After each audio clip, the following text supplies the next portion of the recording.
Federalun Turki dan Suriah merilis kematian akibat gempa mematikan pada Senin 6 Februari 2023 telah mencapai 23.700 orang.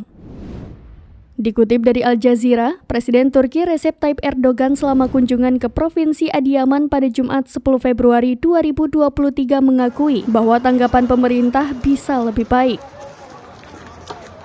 Resul Serdar dari Al Jazeera mengatakan, tim penyelamat telah khawatir karena harapan untuk menemukan korban yang selamat meredup setiap jam. Tim penyelamat termasuk tim dari puluhan negara bekerja siang malam di reruntuhan bangunan untuk menemukan korban selamat yang terjebak di reruntuhan.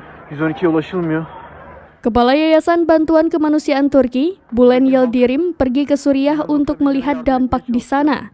Sekitar 24,4 juta orang di Suriah dan Turki telah terkena dampaknya. Menurut pejabat Turki dan PBB, di wilayah yang membentang sekitar 400 km atau 280 mil dari Adana di barat hingga Diyarbakir di timur.